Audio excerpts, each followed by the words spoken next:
இயேசு கிறிஸ்துவின் இனிய நாமத்தில் வாழ்த்துக்கள். இந்த நாளிலும் லூக்கா எழுதின சுவிசேஷம் 11வது அதிகாரம் 1ஆம் வசனத்திலிருந்து 4ஆம் வசனம் வரையிலும் கற்றுக்கொள்ளப் போகிறோம்.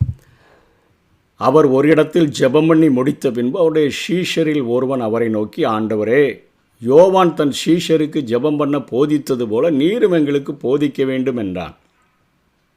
அதற்கு அவர், நீங்கள் ஜெபம் பண்ணும்பொழுது பரமண்டலங்களில் இருக்கிற எங்கள் பிதாவே, உம்முடைய நாமம் பரிசுத்தப்படுவதாக, உம்முடைய ராஜ்யம் வருவதாக, உம்முடைய சித்தம் பரமண்டலத்திலே செய்யப்படுகிறது போல பூமியிலேயும் செய்யப்படுவதாக எங்களுக்கு வேண்டிய ஆகாரத்தை அன்றன்று எங்களுக்கு தாரும். எங்கள் பாவங்களை எங்களுக்கு மன்னியும். நாங்கள் எங்கள் இடத்தில் கடன்பட்ட எவனுக்கும் மன்னிக்கிறோமே. எங்கள் சோதனைக்குட்படாமல் தீமை நின்று எங்களை ரட்சித்து கொள்ளும் என்று சொல்லுங்கள் என்று இயேசு கற்றுக் கொடுத்ததை பார்க்கிறோம். இதனை மத்தேயு 6ஆம் அதிகாரம் 9ஆம் வசனத்திலிருந்து 13ஆம் வசனம் வரையிலும் மத்தேயுவில் ஜெபம் பண்ண வேண்டிய விதம் என்று ஆண்டவராய் இயேசு தொடங்குகிறதை பார்க்கிறோம். ஒரு மாதிரி ஜெபம்.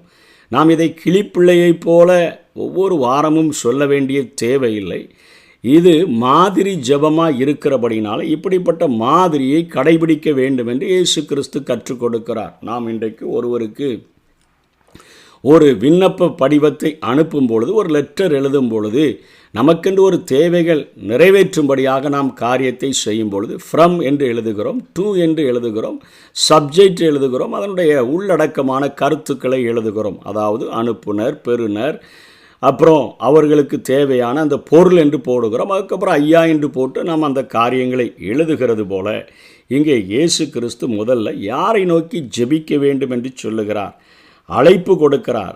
பரமண்டலங்களில் இருக்கிற எங்கள் பிதாவே என்று சொல்லி ஒரு அழைப்பை கொடுத்து, ஒரு அட்ரஸ் கொடுத்து ஆண்டவரை நோக்கி, பிதாவை நோக்கி ஜெபிக்க வேண்டும் என்று கற்றுக் கொடுக்கிறார். நல்ல ஈவுகளை தருகிற பரலோக அப்பாவினிடத்தில் நமது விண்ணப்பங்களை ஏறெடுக்கிறோம். எனவே உரிமையுடன் அவரை பார்த்து அப்பா என்று கேட்க முடியும், தைரியமாக கேட்க முடியும். அவருக்கு அனைத்தையும் தரக்கூடிய ஆற்றலும் ஐஸ்வர்யமும் உண்டு. ஆகவே பரமண்டலங்களில் இருக்கிற எங்கள் பிதாவே என்று சொல்லி தொடங்குங்கள் என்று சொல்லுகிறதை நாம் பார்க்கிறோம்.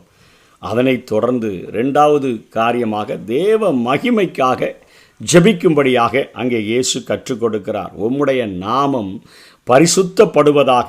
தேவ மகிமைக்காக நாம் விண்ணப்பம் பண்ணும் பொழுது நாமும் பரிசுத்தராக இருக்க வேண்டும். நான் பரிசுத்தராக இருக்கிறது போல நீங்களும் பரிசுத்தராக இருங்கள் என்று பிதா சொல்லுகிறாரே. இயேசு கிறிஸ்து மற்றவர்கள் பரிசுத்தமாக மாறும்படி என்னை நானே பரிசுத்தமாக்குகிறேன் என்று ஜெபிக்கிறாரே. பரிசுத்த ஆவியானவர் திருத்துவத்தினுடைய 3 பேரையும் குறித்து பரிசுத்தம் உள்ளவர்கள் என்று வெளிப்படுத்தப்படுகிறதே.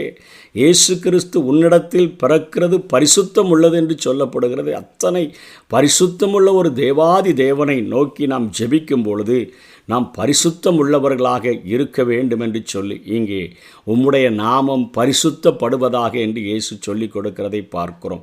அவருடைய நாமத்தின் மேல் விசுவாசம் உள்ளவர்களாகி அவரை ஏற்றுக்கொண்டவர்கள் எத்தனை பேர்களோ அத்தனை பேர்களும் அவர்களுடைய பிள்ளைகளாகும்படி அதிகாரம் கொடுத்திருக்கிறாரே.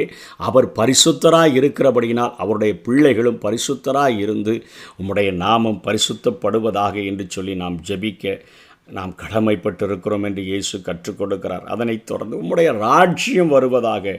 அவருடைய ராஜ்யம் என்பது இயேசு கிறிஸ்துவனுடைய ஆளுகை, அது விரிவடைய வேண்டும் என்று சொல்லுகிறார். இயேசு கிறிஸ்து அவர் வந்த இடத்திலே சொன்னார், தேவனுடைய ராஜ்யம் உங்களிடத்திற்கு வந்திருக்கிறது, என்னுடைய ஆளுகை வந்திருக்கிறது, என்னுடைய ஆளுகை உங்களுக்குள் இருக்கிறது. அங்கே இருக்கிறார், இங்கே இருக்கிறார் என்று சொன்னால் நம்பாதீர்கள்.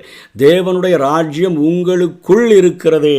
அப்போ தேவன் ஒவ்வொரு மனிதனையும் ஆள வேண்டும் என்று சொன்னால், இயேசு கிறிஸ்து ஒவ்வொரு மனிதனையும் ஆள வேண்டும் என்று சொன்னால் அவர்கள் ரட்சிக்கப்பட வேண்டும். அந்த தேவனுடைய ரட்சிப்பை அவர்கள் அடையும்படியாக தேவ ராஜ்யத்தினுடைய விரிவுக்காக நாம் ஜெபிக்கிறவர்களாகவும் செயலாற்றுகிறவர்களாகவும் காணப்பட வேண்டும் என்று சொல்லி இந்த காரியத்தை ஆண்டவர் கற்றுக் கொடுக்கிறதை பார்க்கிறோம். அதனைத் தொடர்ந்து உம்முடைய சித்தம் பரலோகத்தில் செய்யப்படுவது போல பூமியிலையும் செய்யப்படுவதாக என்று சொல்லி ஜெபித்து ஆண்டவர் கற்றுக் கொடுக்கிறார். அதாவது நிறைய நேரங்களில் நம்முடைய குருவி மூளையை வைத்து கொண்டு என்னுடைய வாழ்க்கையில் இந்த பிரச்சனையை மாற்றுகிறதற்கு நீர் இப்படி செய்யும், அந்த பிரச்சனைகள் மாறுகிறதற்கு அதை செய்யும் என்று ஜெபிக்கிறவர்களாக காணப்படுகிறோம்.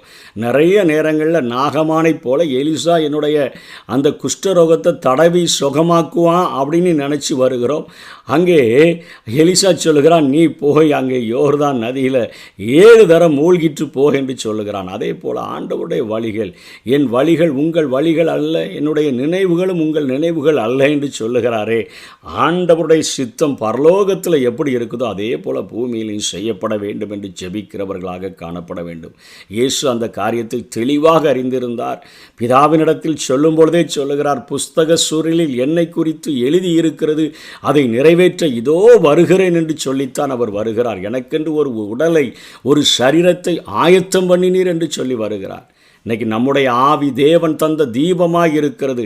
நமக்கென்று ஒரு சரீரத்தை ஆயத்தப்படுத்தி வைத்திருக்கிறார். அந்த சரீரத்தில் தேவ சித்தத்தை நிறைவேற்றி வாழ்கிறவர்களாக நாம் காணப்பட வேண்டும் என்று சொல்லி அங்கே ஆண்டவர் ஒவ்வொரு நாளும் ஜெபிக்க கற்றுக் கொடுக்கிறதை பார்க்கிறோம். உம்முடைய சித்தம் பரலோகத்தில் செய்யப்படுகிறது போல பூமியிலையும் செய்யப்படுவதாக. நம்முடைய தலையில் எழுதியிருக்கிற எழுத்து என்று சொல்கிறார்களே, எங்கே எழுதியிருக்குது, எந்த மண்ட ஓட்டில் எழுதியிருக்கிறதுன்னு சொல்லி தெரியல. ஆனால் புஸ்தக சூழலில், பரலோகத்தில் இருக்கிற புஸ்தக சூழலில் என்னை குறித்து எழுதியிருக்கிறது என்கிற ஒரு நிச்சயம் நமக்கு வேண்டும். அதற்காக ஒவ்வொரு நாளும் நாம் ஜெபிக்கிறவர்களாக காணப்பட வேண்டும். அடுத்தபடியாக உலகத்தினுடைய தேவைகளுக்காக வேண்டுதல். ஒரே ஒரு, அதாவது 7 வேண்டுதலில் ஒரே ஒரு வேண்டுதல் தான் நம்முடைய சரீரப்பிரகாரமான தேவைகளை சந்திக்கும்படியாக ஆண்டவர் சொல்லிக் கொடுக்கிறார். அது உலகத்தின் தேவைக்காக வேண்டும் பொழுது அனுதின உலக தேவைகளை அவரிடம் நாடி அவரிடமிருந்தே பெறுகிறோம் என்ற தெளிவுடனும் அறிவுடனும் அதை நாம் கேட்கிறவர்களாக இருக்க வேண்டும். நன்மையான எந்த ஈவும் பூரணமான எந்த வரமும் பரத்திலிருந்து உண்டாகி ஜோதிகளின் பிதாவினிடத்திலிருந்து இறங்கி வருகிறது என்கிற ஒரு நம்பிக்கையோடு கூட ஆண்டவரே எங்களுக்கு தேவைகளை சந்திங்க, அன்றன்று உள்ள ஆகாரத்தை எங்களுக்கு தாங்க என்று சொல்லி ஜெபிக்கிறவர்களாக காணப்பட வேண்டும். அதனைத் தொடர்ந்து மீண்டுமாக ஆன்மீக தேவைக்கான ஒரு வேண்டுதல், எங்கள் பாவங்களை எங்களுக்கு மன்னியும், நாங்கள் மற்றவர்களுடைய கடன்களை மன்னிக்கிறது போல எங்கள் கடன்களை எங்களுக்கு மன்னியும் என்று அவர் ஜெபிக்க சொல்லிக் கொடுக்கிறதை பார்க்கிறோம். அதனைத் தொடர்ந்து எங்களை தீமை நின்று ரட்சித்து கொள்ளும் சோதனைக்குட்படாதபடிக்கு ஒவ்வொரு நாளும் சாசானவன் நம்மை பாவத்தில் விலத்தள்ளும்படியாக அவன் கண்ணிகளை வைத்து கொண்டே இருக்கிறான். அந்த சோதனைகளுக்கு உட்படாதபடிக்கு, அந்த தீமையான வலைகளுக்குள்ளே சிக்கிக்கொண்டு பாவ சேற்றில் விழுந்து விடாதபடி இருப்பதற்கு ஒவ்வொரு நாளும் நாம் ஜெபிக்கிறவர்களாக காணப்பட வேண்டும் என்று செபிக்கிறார். தினமும் பாவ சோதனைகளுக்குள் விழாதபடி எச்சரிக்கையாக வாழ்கிற ஒரு தீர்மானத்தை எடுக்க வேண்டும் என்று சொல்லி இயேசு கற்றுக் கொடுக்கிறார். ராஜ்யமும் வல்லமையும் மகிமையும் என்றென்றைக்கும் உம்முடையவைகளே, ஆமேன். இறுதியாக அனைத்தையும் அவருக்கே சமர்ப்பித்து அனைத்திலும் அவருக்கே மகிமையை செலுத்தி அவரை மட்டுமே உயர்த்த வேண்டும் என்று சொல்லி இயேசு இந்த ஜெபத்தை கற்றுக் கொடுக்கிறதை பார்க்கிறோம். இன்றைக்கு நம்முடைய ஜெபங்களை நமக்கு கண்களுக்கு முன்பாக நிறுத்தி பார்த்தோன்னு சொன்னால் 8 பகுதிகளாக பகுக்கப்பட்ட கடைசி பகுதி ராஜ்யம் வல்லமை மகிமை உம்முடையவைகளே. மீதி எல்லாம் வேண்டுதல் 7 விண்ணப்பங்கள் வைக்கப்படுகின்றன.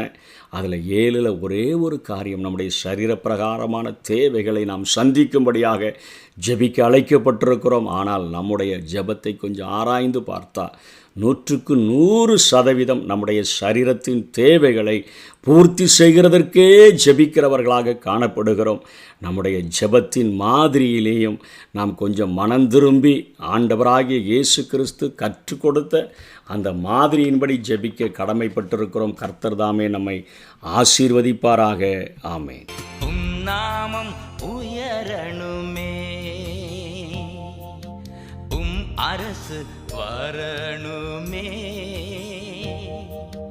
உம் விருப்பம் நடக்கணுமே. அப்பா பிதாவே, அப்பா அப்பா பிதாவே, அப்பா